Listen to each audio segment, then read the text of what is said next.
everybody. Welcome to another edition of Crescent Coast in the Kitchen, coming to you from beautiful Myrtle Beach area of South Carolina. Tonight is pasta night. So I'm going to be covering how to make actual pasta noodles from scratch, not just the sauce.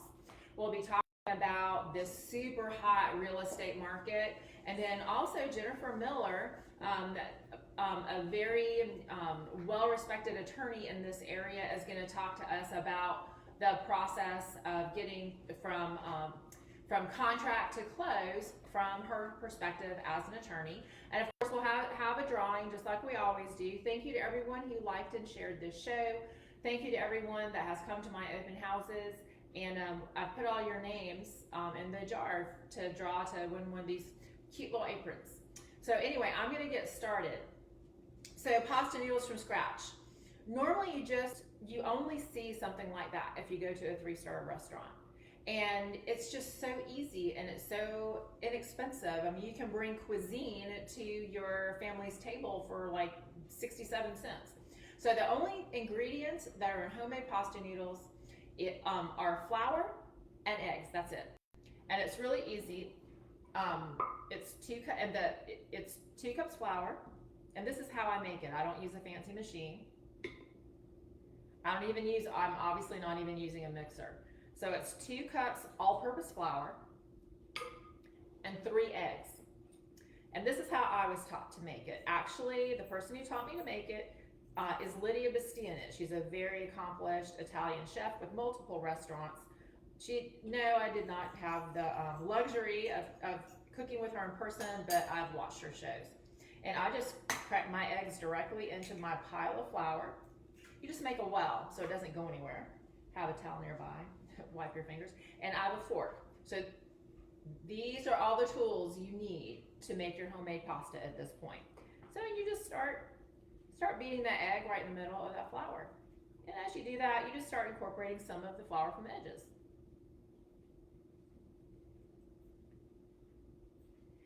And it'll seem a little strange at first. You can do this in a bowl if you really want to, but I'm like, well, I mess up a bowl. And I'll show you later that we'll need to knead it a little bit. It's kind of nice for it to already be just on the countertop. So that's 1 egg is mixed in pretty well. So I'll add the second. And these are just large eggs. You don't have to worry too much about those really small details, like whether they're large eggs or extra large eggs. You can actually vary up to 20% on ingredient ratios and still get pretty much the same result. And that's not from me, that's from Rose Levi Barenbaum, baker extraordinaire. And if she says it, when it comes to cooking, it must be true. So here's my 3rd egg. And it doesn't look like it's going to come together, does it? It looks like I have a big mess in the middle of my countertop. But you'll see, it'll come together. Yeah, this is it. Like I said, I haven't broken down the cost of 2 cups of all-purpose flour and 3 eggs, but I'll be surprised if it's $1. And you're starting to create a dish that normally you only get in a restaurant where entrees start at $25.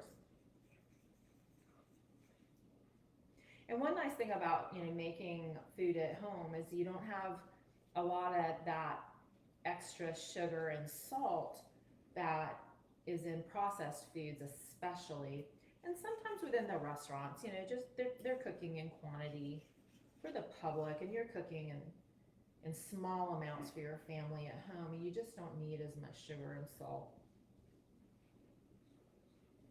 So see how it's starting to get thick? All of this flour will work into this egg. It just takes a minute. And if I were to time this, I bet it's, I don't know, about 6 minutes maybe from start to finish. I mean, so many of us work. Certainly as a real estate agent, I can work some pretty long hours. But I usually have 7 minutes in the evening to put something together. It's a lot less time than waiting for a pizza to be delivered. So once all this comes together, I'm actually going to knead it. Kind of like if any of you make bread, the way you do bread dough, but we don't need to do it as much because we don't need the gluten developed as much. So wheat flour has something in it called gluten, and that's wheat protein. It's been vilified in recent years, but what can I say? It's necessary to keep your bread together, your pasta together. Maybe just don't eat too much of it. And, you know, and I do know there may be some of you out there that do make your own pasta, or maybe you look in some recipes, and you will find some recipes that add a little olive oil or that add a little salt. You can do that. But Lydia doesn't, so I don't. And my family is very, very happy with my homemade pasta. I do salt the water I cook the noodles in though. And because they are fresh noodles, it actually does flavor the pasta. I don't feel like, I always salt the water even for boxed pasta, but I don't feel like it flavors the boxed pasta the way it does the homemade pasta. All right, so here we go. Now we're gonna knead it. It's very tender. You could do this in a mixer if you wanted to, but there's a lot to be said for getting your hands and something like that. This is actually something I really like about cooking. I don't use food processors and whatnot very much because I actually like my hands to get in it. So just see how I'm just turning it over on itself and how it's coming together more and more. And then as I knead it, I'll just add whatever leftover flour there is on the counter.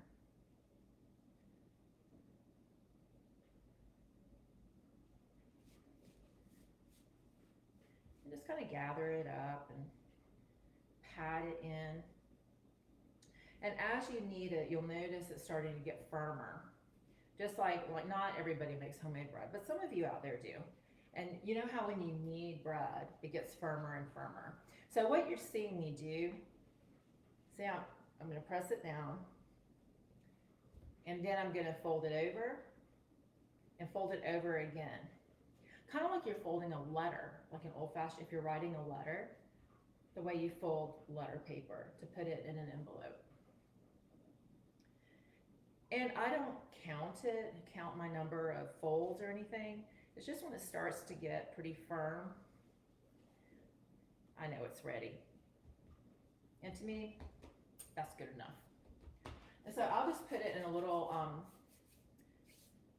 plastic wrap and let it rest for 30 minutes. If you don't let it rest, then when you go to roll it out in the noodles, it'll shrink back on you. And I'll show you more what I'm talking about later.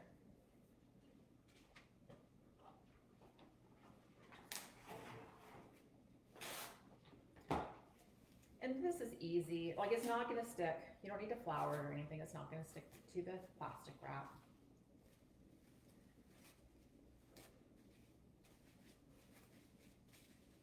And I'll just set it aside to rest for about 30 minutes. In the meantime, I'm going to start one of the pasta dishes for you.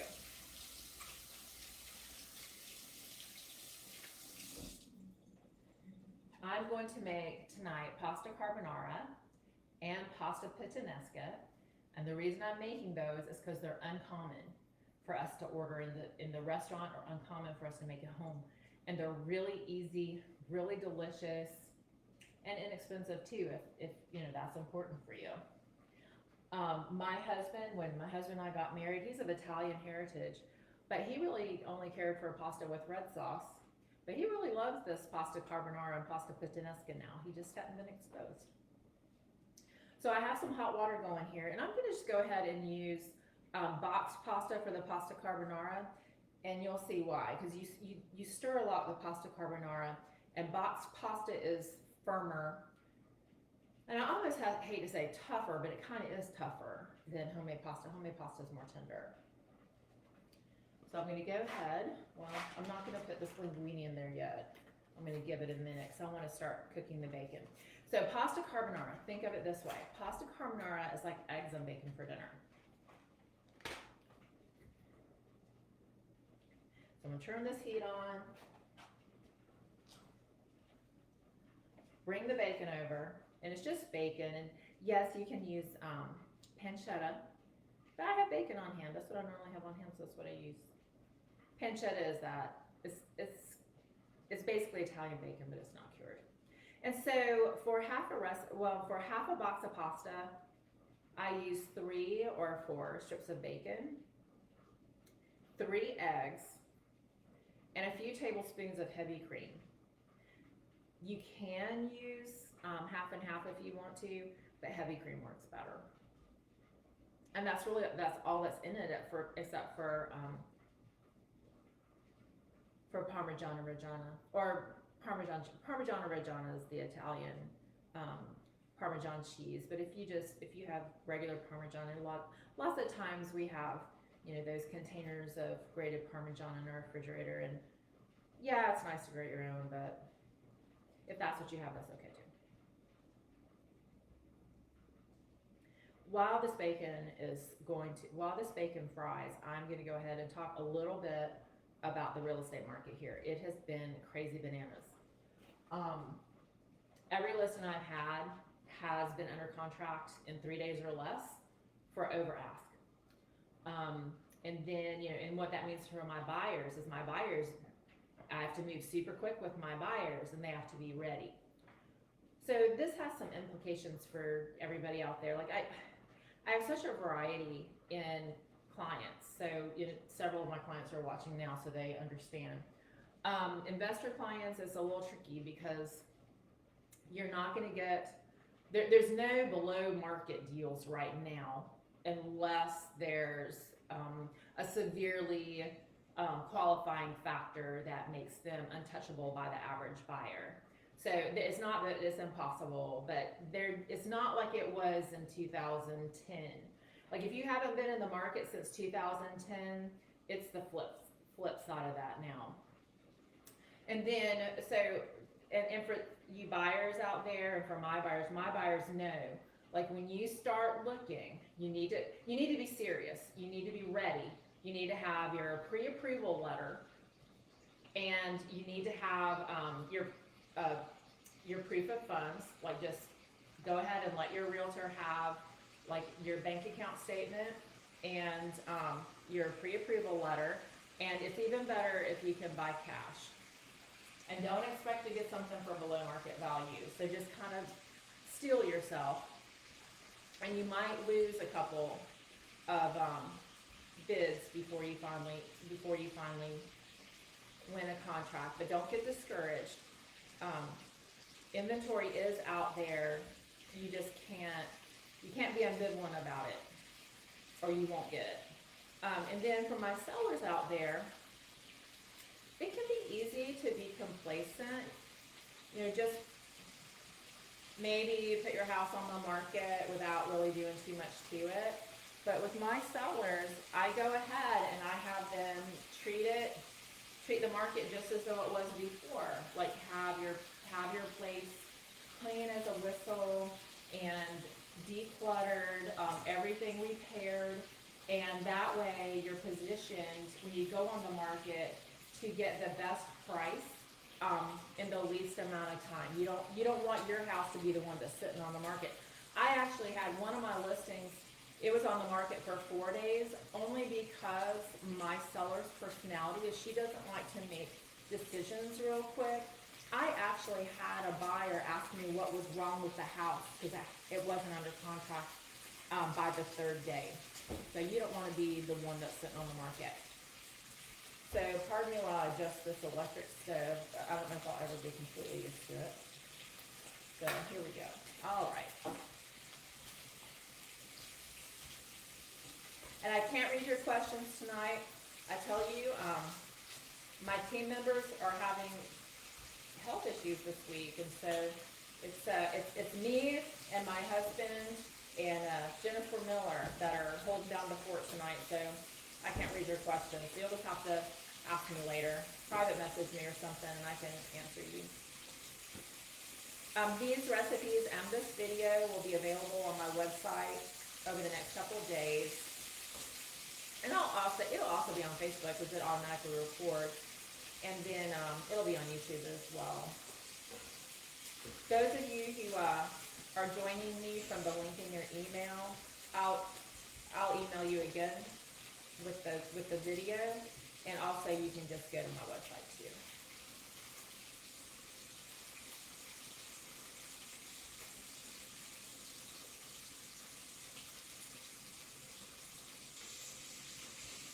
All right, it's just easier. Like, I didn't really go through this, but I went ahead and cut my bacon in smaller pieces. So this is what I'm doing. I've got 4 pieces of bacon that I've cut in smaller segments.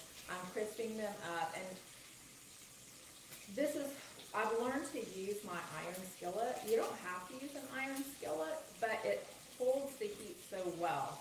So just note that I'm using an iron skillet. Like I said, you don't have to use one, but if you've been thinking about getting one, I mean, they're only about $12, and they're great to have. I've had this one, I bet you I've had this one for 15 years. It's not like they wear out. And I've used it on gas, I'm using it on electric, and I looked it up the other day. You can use it on an induction stove too, if you have an induction stove. So what happens with this pasta carbonara, so it has bacon in it, like bacon bits in it, and then you create the sauce out of the cream and the egg, and so you don't keep it on the heat, or else you kind of end up with scrambled eggs. So, which is why it's nice to have a pan that holds the heat.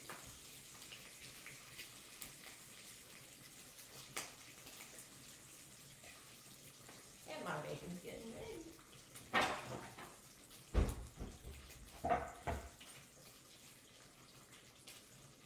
And I don't bother draining it. I will actually use the bacon grease. I use the bacon grease instead of olive oil. I don't use all of it that's in the pan, but I use some of it, and I'm not worried. So that's why I'm not worried about draining the bacon on paper towels or anything.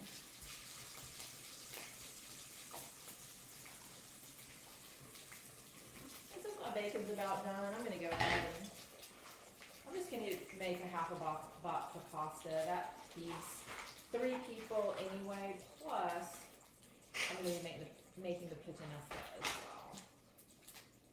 well. You want plenty of salted water in there for your pasta.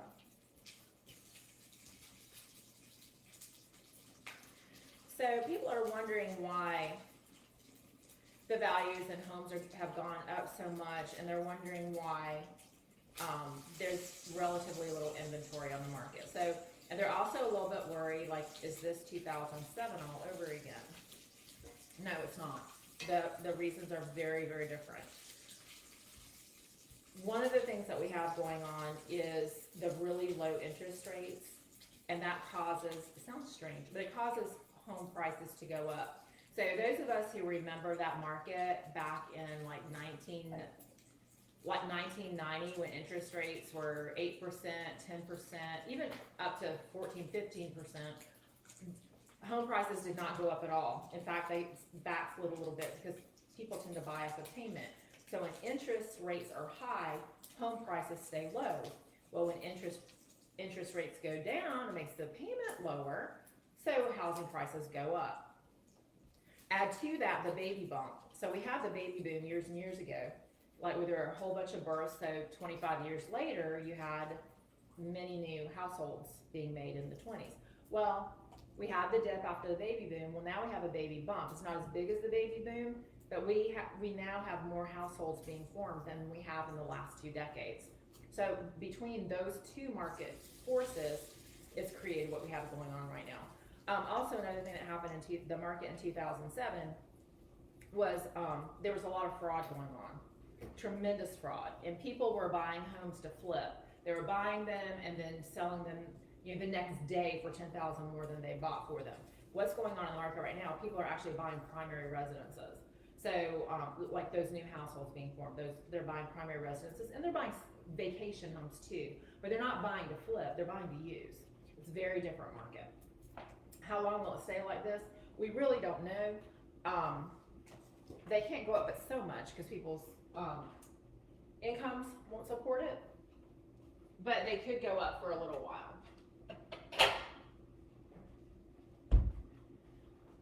And there's one more point I wanted to make about that, and I'm trying to think of what that was. I got a little distracted.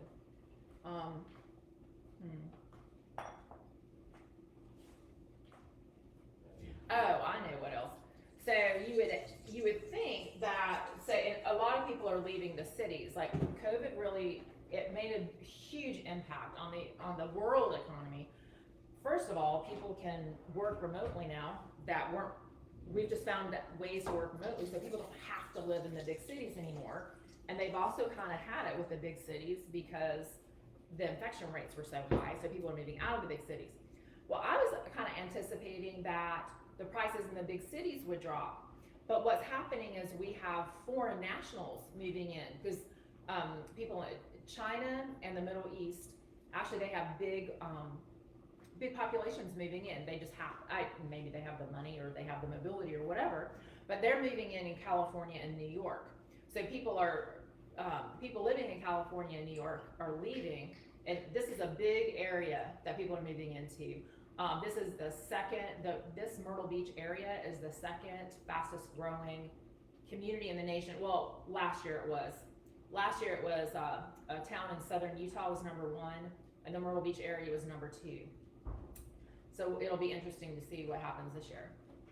All right, so I took, my bacon is crisped up. My linguine is gonna be tender here shortly.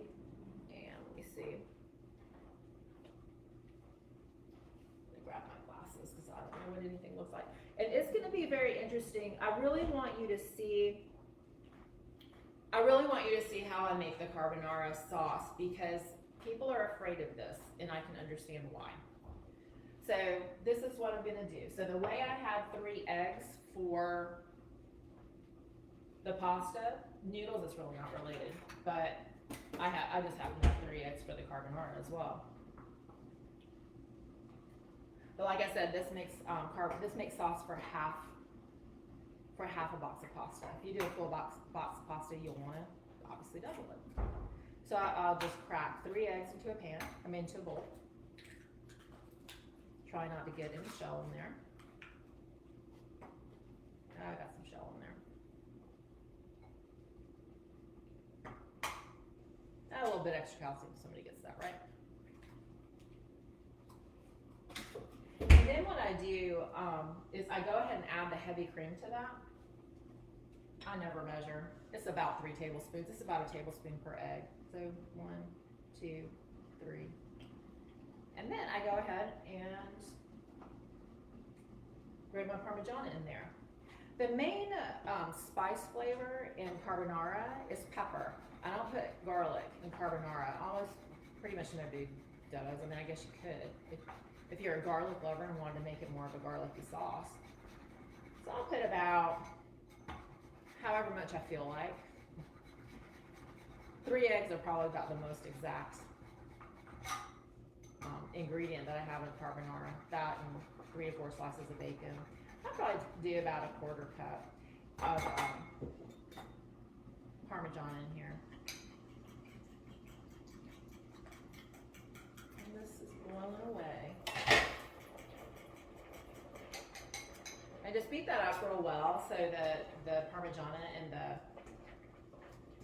cream are really mixed into those eggs. That'll help keep the eggs from turning into scrambled eggs when you put it in the hot pan with the pasta.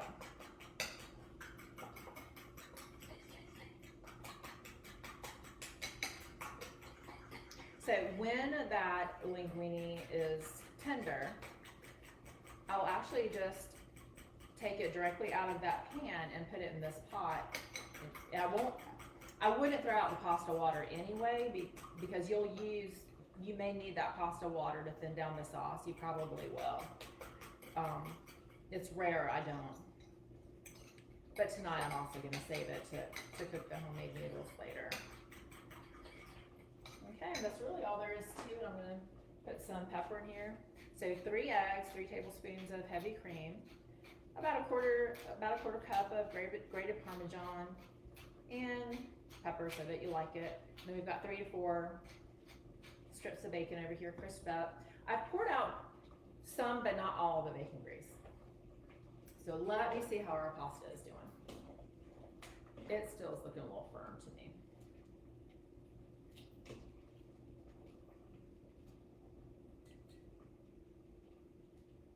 I wish I could see your questions right now. I know there are some, but that's okay.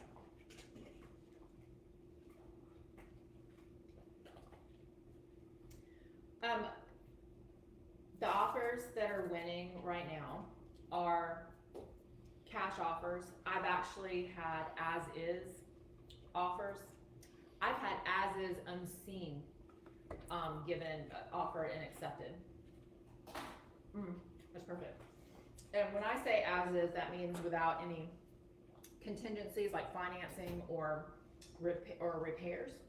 And when I say unseen, I mean the agent has gone through with a video call and they've bought unseen, which I think is really interesting. We've just never seen that in the last decade. Maybe they were doing it in 2010. I don't know. I wasn't an agent then, but I don't think we have the video technology we do now. So I turned that heat off. You know, I turned that heat off when I took that bacon out, and it's still sizzling when I put this wet pasta in there. So I'm going to give that just a second.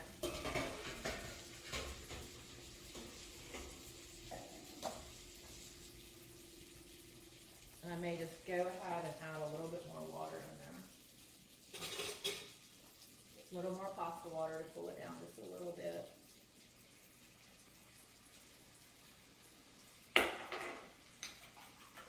And then another thing I do to keep my eggs from turning into scrambled eggs is I'll add some of the hot pasta directly to the egg so it starts bringing it up to temperature before I put it in the super hot pan.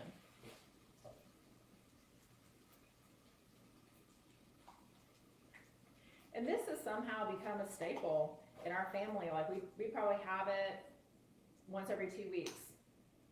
We always have eggs and bacon in the refrigerator. We always have Parmesan cheese in the refrigerator. We always have linguine in the cabinet. Of course, you could use fettuccine. You could use spaghetti. You can use whatever you want, whatever width of noodle you want. You'll be amazed at how creamy this turns out. So I know you're thinking right now, eggs, what? It's terrible. But it's awesome. My husband would be brutally honest with me and tell me if he didn't like it, we would not be having it on a regular basis. So I guess, well, you can see this pretty well. It's not up close, but you can kind of see how it's really creamy. And I'm just stirring the pasta. And it's coating the pasta. It's cooking the egg and the cream and the cheese. So it's not raw, but you can see it cooking, and it gets just thicker and thicker and thicker as you stir it.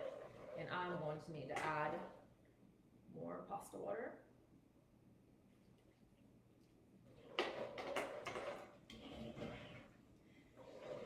And sometimes when something's not really with a recipe, like where you just put it all together and then put it in the oven, maybe like a casserole or a sheet pan where you're making a one pan meal, it can be a little scary. But remember, the ingredients are not expensive, and it's just food. It's not thoracic surgery. It's not, you're not trying a legal case. I've got Jennifer Miller sitting over here, so laws on my mind. And so once it is nice and just creamy and it's thickened up, and you're asking me, you're like, well, if you want it thickened up, why'd you add the water? Because it was dry instead of creamy. When you see it getting dry, that's when you add the pasta water. And you want the pasta water because the pasta water has starch from the pasta. So it can make it, you can get thick and creamy, but it doesn't water it down.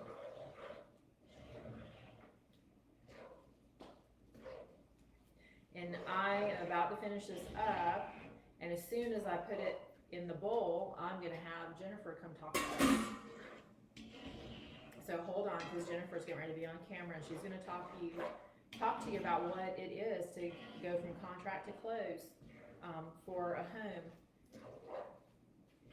from an attorney's perspective. And in South Carolina, not in every state, but South Carolina is an attorney state. You have to close an attorney's office. And the attorney does title for you here too, but she'll talk to you about that. So now all I'm gonna do is I'm gonna cut up this crispy bacon. Can't go wrong with that, right?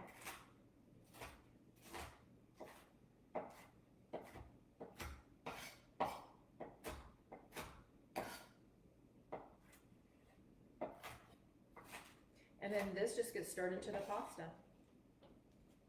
And that is pasta carbonara. I can tell it can use more pepper. That's okay. That's according to your taste. So I'll just mix that in.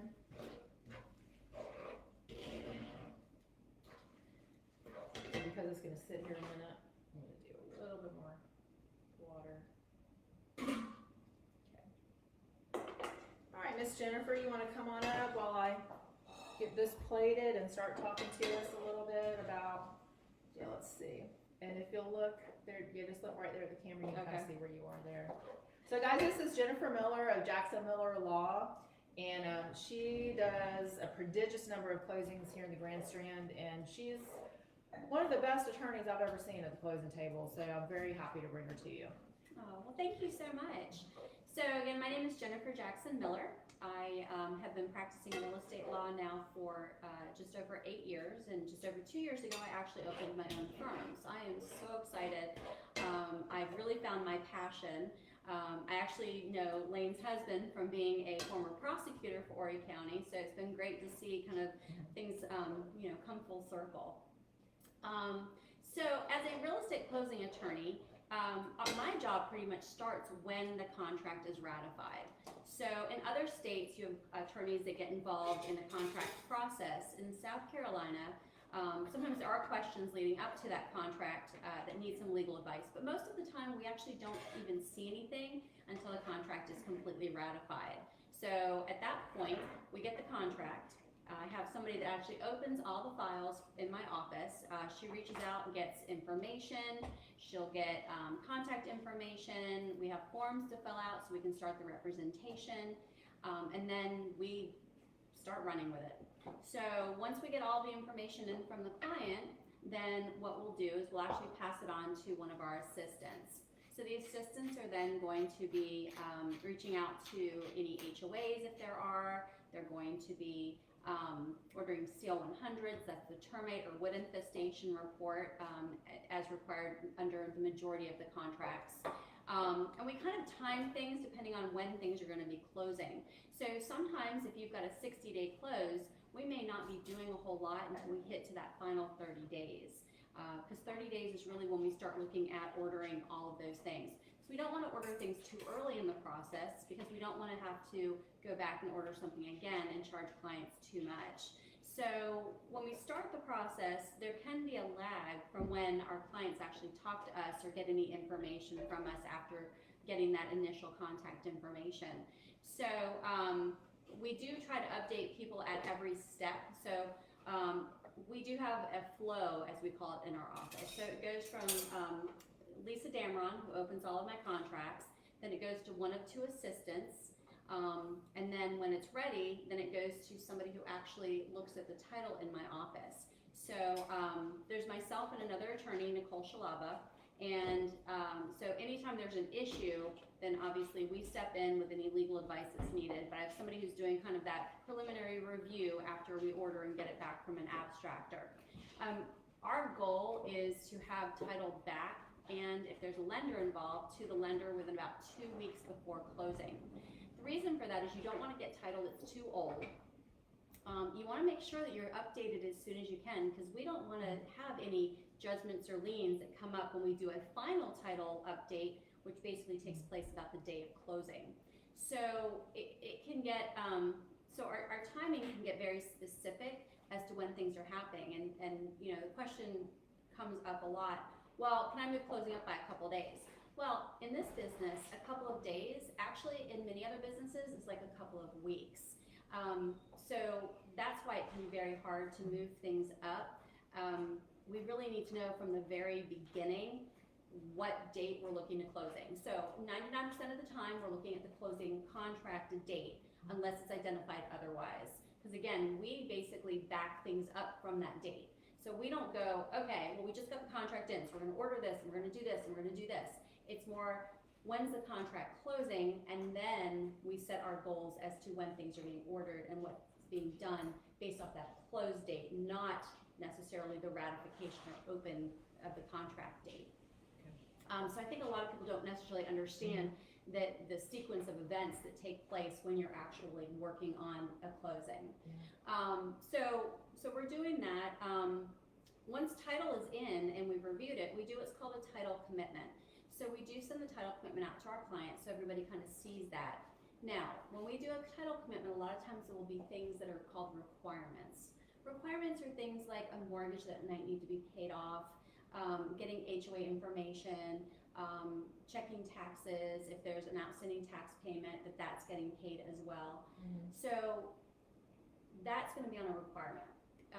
Now, because it's a requirement, we're going to make sure it gets taken care of before the closing actually takes place. So if there's a mortgage that we're paying off, it's a requirement as the closing that we take care of that at the closing. So there's all of these processes that are going on. We're ordering mortgage payoffs, again, information from HOAs, and we have to make sure we don't order things that are too far in advance, because if we order them too far in advance, we're gonna have to get it updated. Nowadays, HOAs are charging a lot of money for certificates of assessment. A certificate of assessment, for those that don't know, is basically a statement of the account that we get from the HOA. They're all charging. They can go anywhere from $150 to $400 on up. It's ridiculous. Some communities have up to 3 different HOAs that you actually have to request information. So we do have a few communities that it can cost $1,200, and that is a prepaid item. If we have a prepaid, we actually reach out to the client who's responsible for paying, and it's under the terms of the contract as to who's paying for it.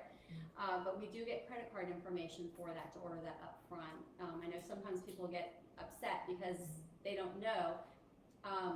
We don't necessarily know 100% until we order it what kind of fees we're looking at. But yeah, we do have a couple. I mean, literally, it's $1,200. It's $400 per COA that we have to get, and we'll end up with basically a main certificate of assessment for an HOA. There'll be a sub, and then some communities have a road maintenance HOA that's also included in there. So it can get a little pricey, but that's something that your agent really should be able to work with you and give you that information when you're going under contract as to what we're looking for. A lot of the information should be on the property disclosure reports that are provided by the seller, but I can tell you, it seems like a lot of sellers forget about that extra little HOA fee that they're paying. Just as an example, Wild Wing Plantation, has their main HOA, and then they have their road maintenance. And I can't tell you how many sellers don't know that they have a separate one. And you'll go, but you got the second one. Oh, that's right, we pay $80 a year. What's really frustrating is the certificate of assessment for an HOA that is $80 a year for road maintenance is $225 if you get it ahead of time. How about that? It's like, the HOAs get to set their fees. Yes. So that's for another moment for us to talk that's about. another moment. That's another show. That's my little soapbox moment. So So once then we get everything in, then a lot of times what we're doing is we're actually sitting back waiting.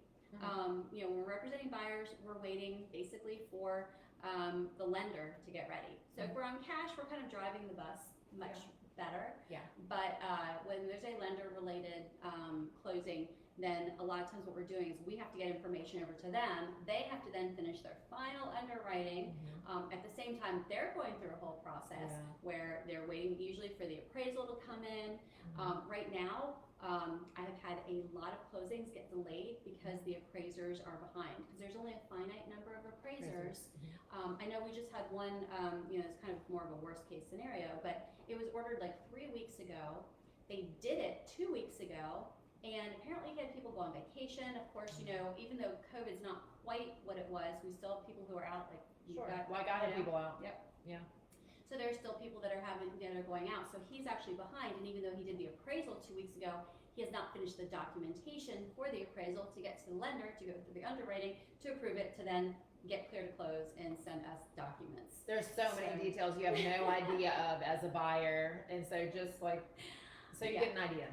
So a lot of times, we have people reach out to us and they're like, so when am I closing? I'm like, well, we are targeting a particular date, but and this is the hardest part, because I know when people are trying to move, buy a property, Yeah. I don't usually get that final information from a lender until 1 to 2 days prior. Yeah.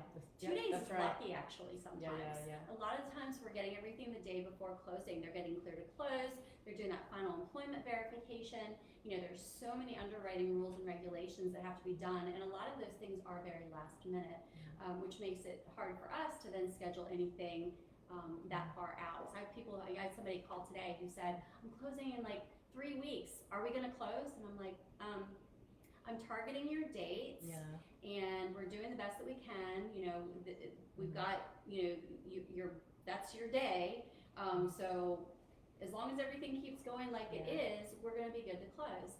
But there's just so much that is not in the attorney's hands. There's so much that you are waiting for and working with. And you're right. And sometimes I have had people who, especially from other states, who are used to the attorneys being more in control. I know New York is one of them that's big, but you know, I'm like, listen, right now we're at the mercy of the lender, and then of course the lender's only as good as the clients who are getting the information to them on time. Yeah. That's another big one that I hear from lenders is I'm still waiting on something from the buyer. Yes. Yeah. And buyers, I feel for you. I do too.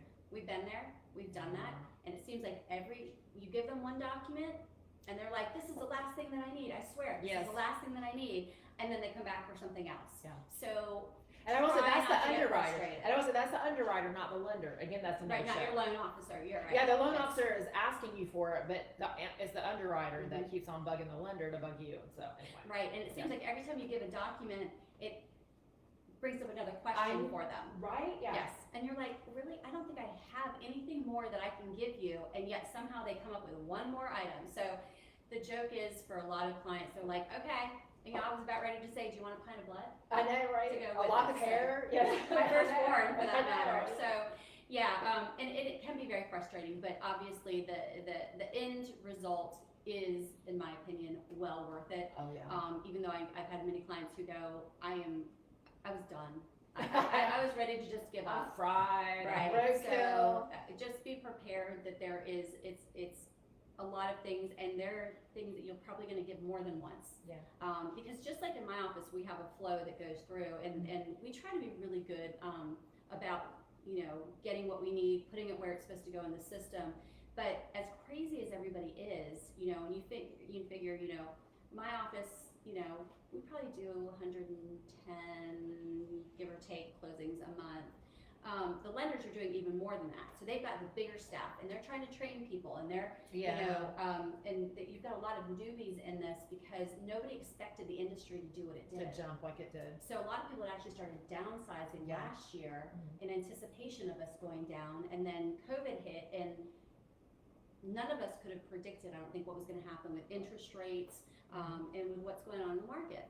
And you know, and I think there's something too, like, we're at home a lot more, and so it's like we're really valuing home more, and so those who can are upsizing. Yes. And then we have all these new households that are ready to move from an apartment into the smaller houses. It's just been amazing. We could never predict it. Thank you, Jennifer. I really, wasn't that great? Like, aren't you glad we were watching just for that? So just to let you know, so finally you get to a closer, they're working with the lender, we get your documents, and at that point, it was when we schedule to close, and everybody can hopefully at that point breathe. Including your realtor. Exactly. So, thanks, I So, appreciate thank it. you so much. Yeah, well, And I we're can't having wait dinner to- together, so. And I can't wait to eat. Yeah. Jackson Miller. Jackson Give her a Miller plug. Law. Jackson Miller Law, I'm telling you. Thank Lane's you. preferred attorney. Yeah, definitely. Whenever I can get a client in there. So, all right, so now I'm just using a regular pan. You can use like a saute pan with a handle if you need to. I've used this so much. Like, I've used it, let me see, I've been here, let's see, 6 years. I've had this for 15 years. It's been great. Go ahead and invest in good cookware when you have the chance. You know, you don't always have that free income. Okay, so the first thing I'm gonna do is roll the pasta dough out. So I'm just gonna put down, those of you who are, familiar with making biscuits or bread, some of you may not be familiar with that at all, but if you are, it's really the same. And these are the tools that I like to use to make pasta. And There are pasta machines. Yes, there are, and I actually own them. But even owning the pasta machines, I prefer to make my pasta by hand. I just feel like it's less putsy, and there's actually much simpler to clean up after. So this is what I use to make my pasta. I use a rolling pin. I use a sharp knife. You don't have to have this, but I have a ruler. And I have a scraper. It's called a bench scraper. If you don't have this, you can use a spatula if you want. But for your next birthday present or something, if you like to cook, ask for this. I think it's like $6.50 at some random cooking store. Again, I've had this for about 15 years. So this is what I'm gonna do. Just for the ease of it, I'm gonna take this dough and I'm just gonna divide it in half. Put the other half, let it hang out in this plastic wrap a little longer. And then I'm gonna roll this out. And I'm gonna roll it out until you can basically see through it. And it's it'll hold together.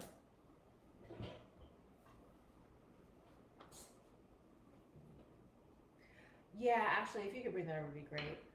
If you're under, I'd say 5'7", I would say a nice trick to use in the kitchen is to stand on a stool because it gives you leverage over your dough. So I'll just roll it out, and it kind of naturally happens in a rectangle. It kind of naturally rolls out in a rectangle, but if it doesn't, that's okay too. Yeah, the Italian language is so beautiful. I just love it. So I'm gonna make a noodle that's 1 inch wide, and it's called tagliatelle, and I love it. And so earlier, yeah, I used linguine, and then there's fettuccine. It all has to do with, the noodles have their names based on their shape and their width. But if you cut it, when you're cutting your pasta, it's not even, because of course they have a word for this in Italy, because throughout the centuries, they've not been, maybe the factories were using machines, but when Nonna was at home making the pasta, she didn't use a machine, she rolled it out. And not everything is absolutely perfect. So the imperfect pieces actually have a name, and I'm gonna have to look at my piece of paper because I can't remember what it's called. Just a second, I'll tell you, because I just think it's so pretty. Oh, maltagliati. So your mess ups even have a beautiful name in Italy. But I think that also kind of speaks to an older culture where mess ups aren't really seen as mess ups. They're just part of the process. I think I know I have perfectionistic tendencies, and I think that might be kind of an American thing. Couldn't swear by that. But where I'm going here is a little bit of a, you guys who know me know I'm a yogi too. It's a little bit of a yogi lesson, a little bit of an Italian or a French lesson, which is embracing imperfections, because the imperfections have their own beauty. So as I'm rolling this, I'm starting to be able to see, I have a black countertop, so it's easy for me to tell, but I'm starting to be able to see through the dough. Obviously it's pasta, so you want it quite thin, unlike a biscuit that you're rolling out, to be thicker and fluffier. But you see how quick that was? Like it's already rolled out. And I just give the edges just a little extra roll because they can be a little thick.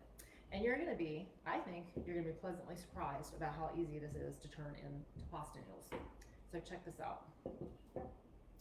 I'm just gonna roll it up.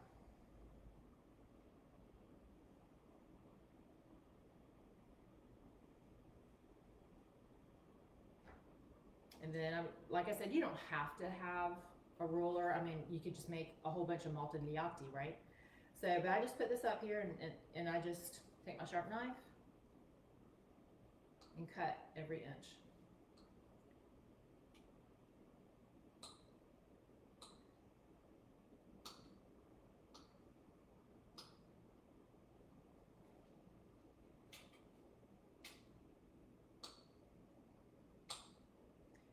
And that's right, about right. There we go. And now check this out, what happens. Ta-da, tagliatelle. And what I will do, lots of times I like it to dry for about an hour. It can dry longer than that if you want. It gets a little more brittle, but it cooks up very nicely. It just really doesn't matter. But you can just hang it, I hang it on these dowels. And yes, this is a pasta dryer, and that's pretty specialized, and I don't know, I feel very ambivalent about specialized equipment. I suppose if you have one of those wooden clothes dryers, you could use that too, where you hang your clothes to dry. I actually use this a few times a year, so it's okay. And they're not, I mean, I consider that pretty perfect. But it's not really perfect. It's not like box, right? But that's how people can tell it's homemade. It's like making a homemade cake. It's nice for it to not be too shiny and refined so people can tell that it's homemade. And you can just tell by how tender this is that it's going to cook up differently. So I have 3 children. And my youngest child did not like pasta at all. But I'd only made box pasta. And so one day, I don't know why, one day I decided to make homemade pasta because it intrigued me, because I like to cook. And she just ate that right up and loved it. So homemade pasta and box pasta, I like them both. Most people like both. But they're so different that someone who actually actively dislikes box pasta may love homemade pasta. It certainly has a lot more flavor. Even though it was just that white pasta, the white flour, it really has a lot more flavor. Kind of like bread. It's like, you know, the difference between homemade bread and commercial bread. I mean, it's that level of difference. And you don't really have to dry it that much either. Like, I'll cook this before the end of this show. And, you know, homemade pasta doesn't take quite as long to cook as box pasta. It's keeping a lot of its moisture. So I'm going to leave this to dry. I'm going to bring the water up to boil again. And meanwhile, I'm going to make the pasta puttanesca. We have one little maltagliati, but I don't think I'm going to bother boiling that. So we'll just set that aside. And you're like, but Lane, that's such a mess. But you know, all you do is you take that bench scraper and you just scrape it to the garbage and you wipe it down. It's like, it's so easy. Okay, so I'm going to go ahead and put the heat back on that water. What is pasta puttanesca? Let me see. Can you see the noodles? Yes, you can. Might need to make the noodles out of the way so that you can see what I do with a puttanesca. So pasta puttanesca. So the ingredients, the main ingredients in that is black olives and capers. And capers are these little round green things that you can find sort of in like the pickle and relish section of the grocery store. And they tend to be, they're part of the flour. They don't taste like a flour, but that's what they are. And some people just really don't like black olives. And so if you don't want to put them in there, you don't have to. But I would encourage you to try them because even if you don't like them, it might be different in a dish with all the other flavors.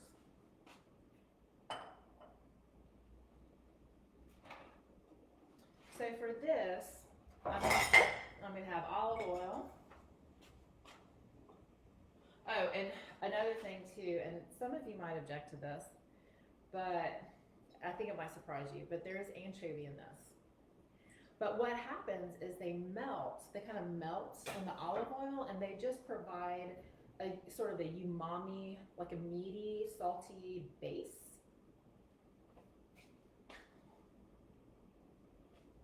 And of course, I also use garlic and some hot pepper flakes. And I'll finish it with Parmigiana, but Parmigiana, the cheese is not a major part of this dish. And then some tomatoes. Now, a lot of people will make their puttanesca with a tomato sauce. I don't care for it with a tomato sauce. I just feel like we so often just kind of tomato things to death, and I think it's a much fresher flavor just to cut some tomatoes in it. I have some cherry tomatoes here, but you know, it could be regular tomato. So here's my little container of anchovies. And some recipes will call for the entire container. I put about about half a container, so like 4 or 5 anchovies in here. They're just like little tiny fish fillets that have been put in oil, salted, cured, and put in oil. It looks like I just used a whole tin, but I didn't. I had saved it from where I'd made this dish before. I had them in the freezer. So the heat is starting up on that oil. I'm going to go ahead and cut these tomatoes. I thought I'd cut some already. Did you do some of the ones I cut, honey?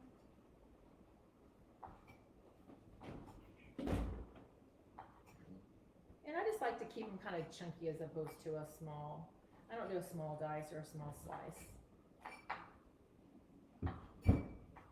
Well, No, you didn't do it. all right. Well, good enough. Well, you know what? I pre-cut some of the olives. That's what I did. So the anchovies are in olive oil right now. It's heating up, and there's several ingredients I'll put in at the beginning, and they'll sort of all melt and meld together and make the basic sauce. And this is really delicious. I mean, for most people, I mean, when I would say, you know, when I was maybe in my 20s and somebody had told me about this dish, I might have been pretty skeptical myself, but I've eaten in enough nice restaurants and experienced enough of these kinds of things that I actually really appreciate it now. And I'm going to go ahead and just cut some garlic for people. A lot of people already have their own way to do garlic, but I just wanted to do it just in case there's some people who don't, and I'm looking for my knife that I want to use. I don't see it. No, actually, I want my chef's knife, and I don't see it. I can use a different one. I guess I can just use a The different one you used to cut up the bacon. maybe. So just take a big sharp knife, and here's one that hasn't a garlic clove that has not been peeled yet. So I just take it and I whack it. Now I know that there's those garlic clove presses, but again, I told you I don't like, you know, the really specialized equipment. That just clutters your kitchen. If you already have one, great. But so you just whack it, and the skin comes right off, and then you can whack these other garlic cloves. I already have the skin removed. Just give them all a good whack, and then you chop them.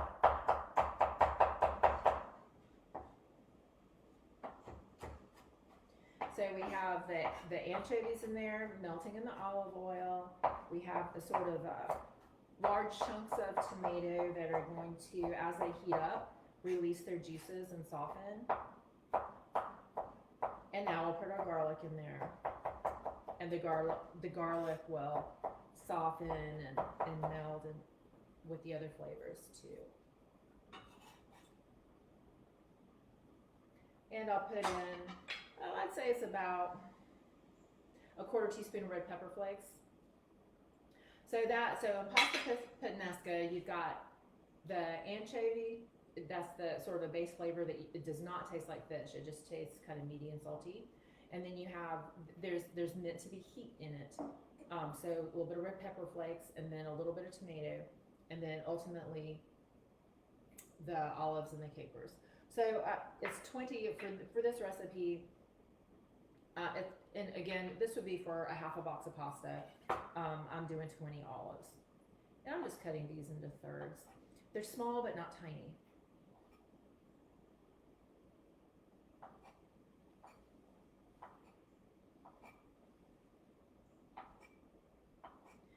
And you know, this is a dish that you finish with cheese. If you remember, the carbonara was eggs and bacon. The carbonara was eggs and bacon, Parmigiana, and pepper. Black pepper is the main flavor. And then in the pasta puttanesca, you've got the anchovy, the black olive, the caper, the garlic, and later, if people want the Parmigiana to finish, that's when you do that. Some tomatoes. And some tomatoes, thank you. Now, not to confuse you, but you know, with pasta, you can do anything you want to do. So I'm going to stir this around. So in our family, right, put it in an Italian household or an Italian restaurant or in an Italian in the country of Italy, you'll have your primi piatti, so the first course. You'll have the insalata at the beginning, and you have your pasta course, and then after that you have the il segundo, the second one. Well, the second course, and that's your meat. But we live in America, and I work a lot of hours, so our pasta course is also our segundo course. So if I'm making a pasta, I'm gonna add meat to it. If it's a night we want meat. If you're vegetarian, of course, you don't have to do that. But so this is the base of the pasta puttanesca. I just haven't added the olives and the capers yet. But my family, we like to add tuna, and that could be fresh or it could be canned. I like the Costco tuna. That's the only tuna I'll eat, but it's a really nice product. And I go ahead and put that in there at the beginning so it can go ahead and meld with the other flavors as well. And the Italians would call this pasta al tonno. So tonno is a word for tuna. So we're making pasta puttanesca al tonno tonight. I'm gonna give you a quiz later. Just kidding. All right, so this is heating up nicely. Our water is heating up nicely.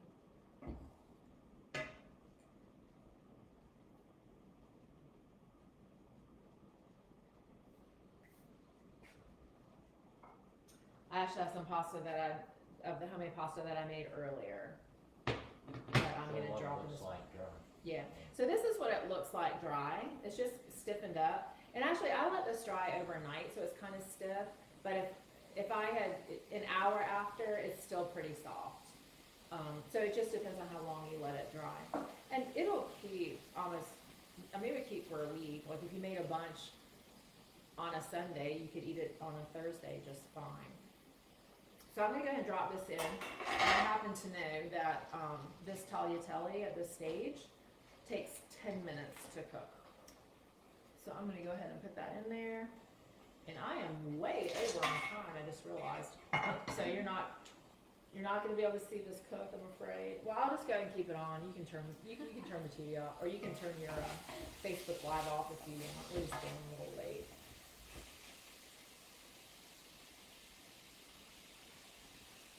It's worth it, right? To see homemade pasta. I was gonna say, I'm actually feeling inspired to cook, and I don't normally cook. Awesome. Yeah, when you start seeing like just the fresh ingredients that you can put together, and then just the variety of them and way you can customize it to your family's palate, and that really, it's not that intimidating. Like you can actually clean it up pretty easily. It seems doable. So I'm just gonna let this cook for a minute, because actually I'm gonna keep this going so you can see me take the pasta out of this pot and mix it in this pan. And I'll forgive you if you have to tune out now. But maybe some of you are just tuning in, so it might be good.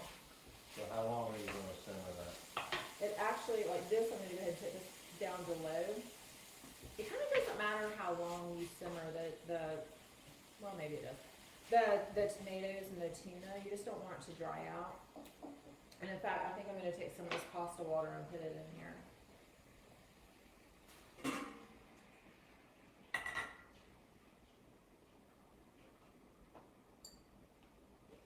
So there's my trusty timer. I mean, you can use the timer on your stove, or you can just kind of hang out and watch your pasta and see when it seems to be ready.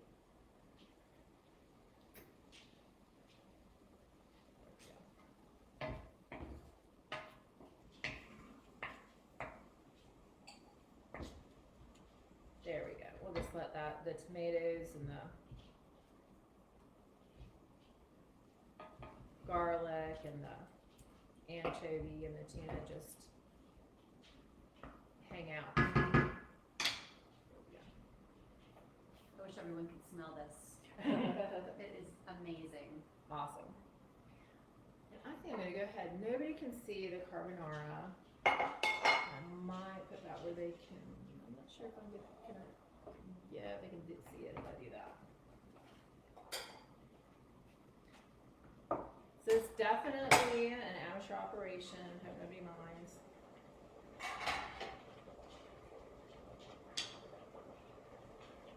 There we go.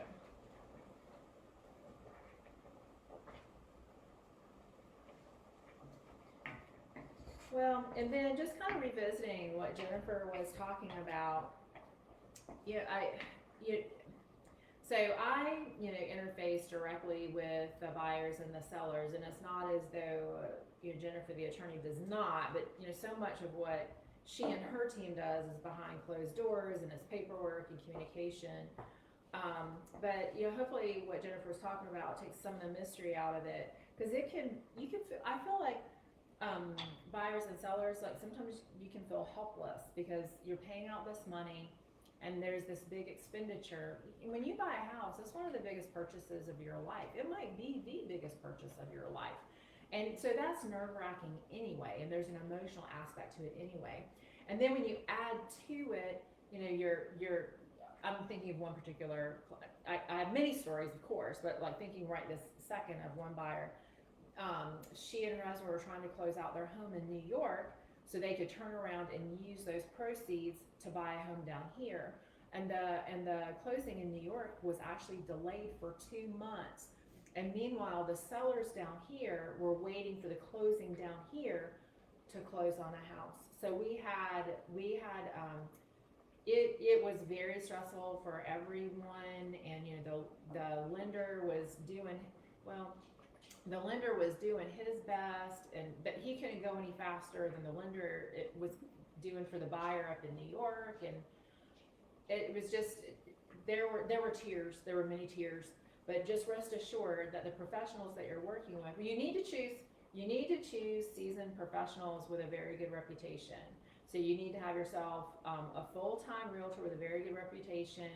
Follow your realtor's recommendations for attorney and lender, or at least someone else's first-hand recommendation. I wouldn't recommend just going on the internet and choosing somebody who has a lot of advertising. If somebody pops up first, it means they have a lot of advertising. It doesn't mean that they're the best at what they do. So and make sure they're local. Yeah. Oh yes, please. No. Yeah. Thank you. No. Thank you. Thank you. Local. Make sure your lender's local. Make sure your attorney is local, because nobody knows this area like someone who is local. Because we are in coastal South Carolina. We are in the Low Country. There are more considerations than you can even think about. Everything from flood zone to coastal management system to just local things that we do locally, like you don't get the keys until it's recorded you don't get it at the closing table, you get it at the courthouse. But there's all sorts of like little local things that we do that somebody that's out of state is going to have no clue about, or even out of the area if they're not even in this geographic range. And for heaven's sake, you want your attorney here. You want to be working with professionals that work with each other over and over, and that you can see face to face. Because like if Jennifer messed up, or if another lender messed up or whatever, she knows that I know that, and that could be ramifications for her business down the line. And the same thing, I'm a realtor. If they know Jennifer and they're looking for a realtor, if she knows I've messed up, then that would impact my business down the line. So we locals really keep each other accountable in a way that you as a consumer can't. Because how many houses are you going to buy? Like 1, 2, maybe 3 if you're like a big investor down here. So yeah, so local professionals keep each other accountable. So I'm just going to give this a stir and just take a look at it. Like the tuna and the tomatoes, they'll start getting really soft, and that's what you want, because this is your sauce. And you're like, but Wayne, there's no tomato sauce. How could that possibly be pasta? No, it's pasta, and it's really scrumptious. Any way to hold that up so they can see without spilling it? Yeah. So here you go. You can see that. So it's really scrumptious and delicious and smells amazing. Mm-hmm. And there's not much salt in this. I'm going to go ahead and add a little bit. You can always add more salt, but you can't take away. So I just tend to salt conservatively. And if you think you're going to put the Parmigiana on it, Parmigiana has a little salt in it. I've salted the pasta water, so the pasta will have nice flavor. Let me see. There's something else I was thinking about a second. Okay. Oh, here's the forever debate. No, do not put oil in your pasta water. No, no, no. And this is why. Because you want your sauce to coat your noodles. And if your pasta, your noodles are covered with oil, your sauce can't stick. It'll slide off the noodle. It's something that's actually pretty subtle. It's not a disaster if you do it, but it's like stacking the ingredients of a sandwich the right way. Like, there is truly an art to that. I don't know that art, but Panera does. No oil. All right, let me see how we're doing. You know what, because I wasn't keeping up with my timer, because I was busy talking. I think you're about ready based on the timer, and you still have olives and capers over there. Yep. So I'm going to put in the olives, and I'm going to put, yeah. So I just did the olives and capers. The olives and capers you don't want them to fall apart. Like, you don't want them to get super soft and fall apart. You want them in there, and you want them hot, but you put them after everything else. After everything else is kind of melted together and gotten all soft. What's your serving of capers? How much do you put in? It was 3 tablespoons. Okay. It was 20 olives and 3 tablespoons of capers. Thank you, Dee, for asking questions from my viewers. So I don't want to burn my finger, but I want to show you the noodles.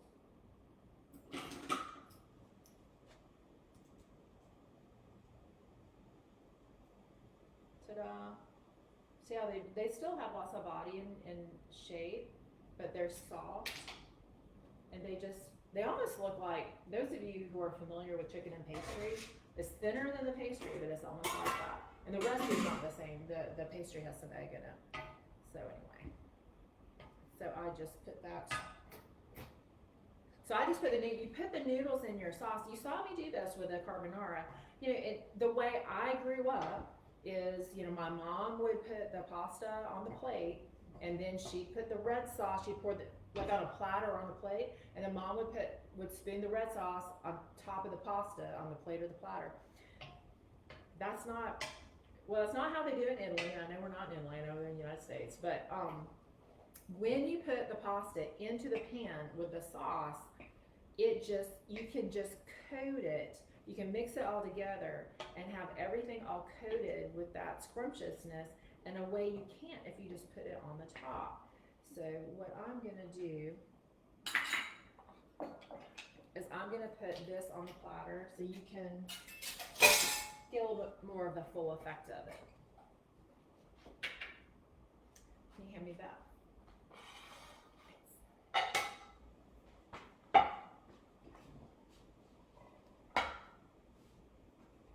we go. So it actually looks pretty amazing. I hope you can tell, and I'll try not to make it slide off of a plate. That. Oh no, they can't see it. Yeah. Let me see here. Well, like that. You guys are just gonna have to figure out how to zoom in, but it's pretty amazing looking, isn't it? I forgot the parsley. The parsley, if I put parsley in it, it would have been even prettier. There'd be some green in there, but you get the idea. And the smell is amazing. Awesome. Okay, guys, I only went 13 minutes over time, but thank you for your time. Thank you for your viewing, and have a great night. You might have, there you go. Thank you. Is it all? Yeah. Make sure I can't. Look at this feast we have. Oh, I know. I'm like. In life. I hope you get to stay in.